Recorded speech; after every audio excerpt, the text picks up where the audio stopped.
Assalamualaikum warahmatullahi wabarakatuh. Perkenalkan, nama saya Ilma Julianti dengan NIM 9030118075. Nah, saya dari jurusan Ilmu Ekonomi B.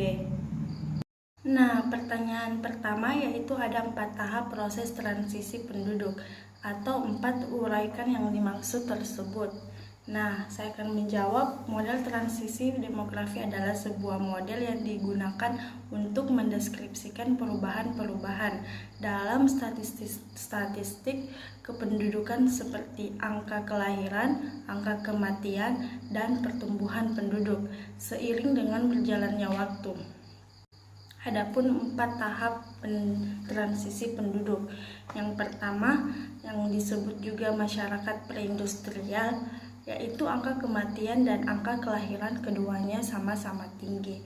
Pada tahap ini, angka kematian yang tinggi dan berfluktuasi banyak disebabkan oleh bencana kelaparan, wabah penyakit, dan peperangan yang sering terjadi di negara-negara pada masa ini. Pada tahap kedua, atau juga disebut dengan early industrial, angka kematian pada masyarakat menurun secara signifikan, sedangkan angka kelahiran masih tetap tinggi.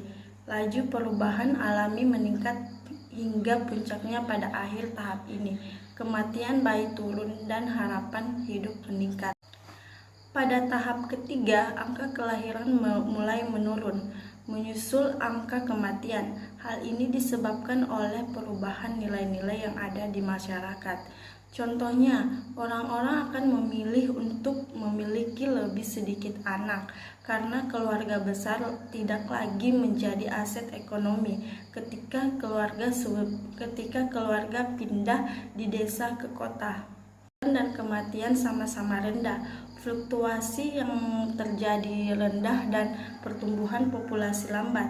Angka kematian sedikit meningkat seiring dengan peningkatan usia rata-rata penduduk menurun. Kebanyakan negara-negara Eropa saat ini berada pada tahapan transisi demografi keempat. Nah, pertanyaan kedua yaitu jelaskan beberapa indikator yang dapat digunakan dalam menganalisis kependudukan serta kemukakan 3 model piramida penduduk. Nah, piramida penduduk pertama yaitu piramida penduduk muda atau ekspansif. Nah, mengenai penduduk piramida penduduk muda yaitu berbentuk kerucut dengan alas yang lebar dan puncak meruncing. Adapun contoh negara dengan piramida penduduk muda adalah Indonesia, Cina, di mana negara tersebut memiliki penduduk muda yang mendominasi. Baik, adapun ciri-ciri negara yang termasuk dalam piramida penduduk muda, yaitu tentunya sebagian besar penduduk berada dalam kelompok umur muda. Nah, kedua, selain itu tingkat kelahiran dan kematian cukup masih tinggi. Nah, yang ketiga dibarengi dengan pertumbuhan penduduknya tinggi. Piramida kedua yaitu piramida penduduk dewasa. Angka kelahiran dan angka kematian cenderung seimbang. Oleh karena itu, jenis piramida penduduk dewasa sering ditemukan di negara maju seperti Amerika Serikat dan Inggris. Baik, adapun ciri-ciri negara yang termasuk dalam piramida penduduk dewasa adalah yaitu jumlah penduduk dalam keadaan stasioner adalah tetap, arti lainnya dari stasioner adalah tidak berubah. Nah, yang kedua, jumlah kelahiran dan kematian seimbang. Ketiga, jumlah penduduk relatif tetap. Keempat, pertumbuhan penduduk rendah. Nah, yang terakhir, penduduk muda hampir sebanding dengan penduduk tua. Nah, baik, piramida penduduk terakhir yaitu penduduk tua atau konstruktif, yaitu dengan kondisi daerah di mana angka pertumbuhan penduduknya cenderung mengalami penurunan dan piramida bentuknya sendiri seperti batu nisan dan terdapat di negara Jerman, Belgia, dan Swedia. Adapun ciri-ciri negara yang termasuk dalam piramida pemuda tua, yaitu jumlah penduduk terus berkurang, angka kelahiran lebih kecil dari angka kematian. Sebagian besar penduduk berada pada kelompok usia tua. Nah, yang terakhir, pertumbuhan penduduk sangat rendah, bahkan tidak ada sama sekali. Nah, pertanyaan ketiga yaitu apa perbedaan mendasar ketiga sumber data demografi penduduk? Nah, baik, saya akan menjawab mengenai perbedaan mendasar dari ketiga sumber data demografi. Kita bisa memperhatikan pada pengumpulan datanya, di mana terlebih dahulu kita ketahui apa itu sensus, registrasi penduduk, dan juga survei. Nah, sensus. Pengertian sensus adalah keseluruhan proses pengumpulan, pengelolaan, penyusunan, dan penyajian data demografi, ekonomi, dan sosial yang menyangkut semua penduduk pada waktu tertentu di suatu negara atau wilayah. Nah, ini pengumpulan data sensus. Yang pertama dilakukan 10 tahun sekali melalui 2 tahap. Kedua, pencacahan lengkap, dan ketiga, sampel. Nah, pengertian registrasi penduduk adalah meliputi kegiatan pencatatan atau pelaporan data kependudukan yang terdiri dari kelahiran, perkawinan, perpindahan, dan juga kematian.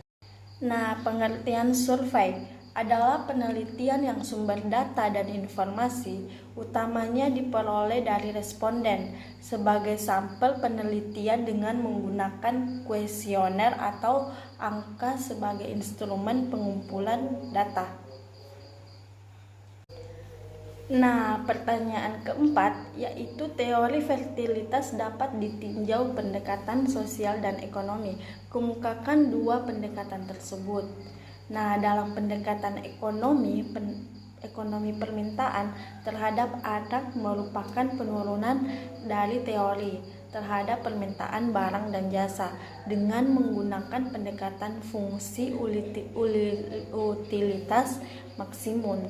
Permintaan anak dalam rumah tangga dipengaruhi oleh beberapa faktor, diantaranya faktor sosial dan ekonomi. Nah, karena itu ada 3 alasan mengapa orang menginginkan anak, yaitu dari sisi ekonomi anak dipandang sebagai tenaga kerja. Kedua, anak dipandang dapat memberikan jaminan keamanan dan perlindungan di hari tua. Nah, dari sisi psikologis, anak sebagai mitra jiwa dan kasih sayang. Dari sisi sosial dan keagamaan, anak sebagai pemenuhan kewajiban sosial dan keagamaan. Nah, pertanyaan kelima, dimisalkan diketahui data fertilitas daerah Sukamaju, tentukan GFR dan ASFR. Dari 1800 wanita berumur 15 sampai 49 terdapat kelahiran sebanyak 32 bayi. Nah, pertanyaan keenam yaitu di dalam analisis mortalitas dikenal istilah standarisasi. Jelaskan yang dimaksud dan macam-macam standarisasi tersebut.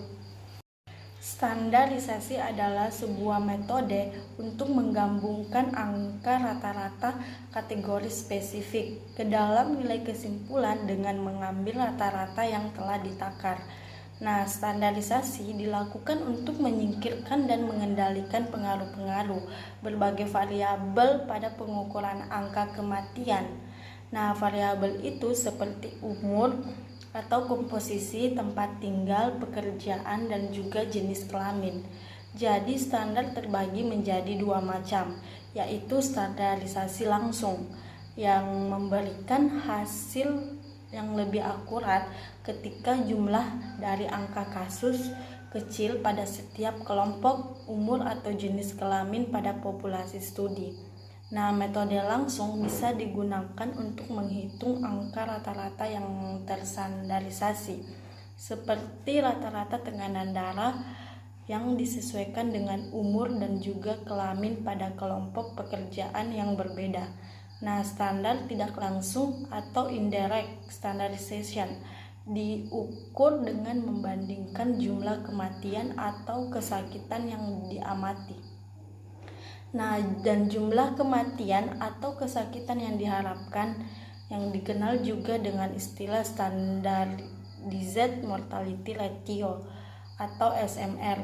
SMR digunakan ketika angka umur rata-rata untuk populasi yang dipelajari tidak diketahui, tetapi total kasus pada populasi studi diketahui. SMR juga digunakan ketika perhitungan rata-rata untuk populasi kecil, di mana kita tidak bisa menghasilkan angka umur rata-rata yang standar.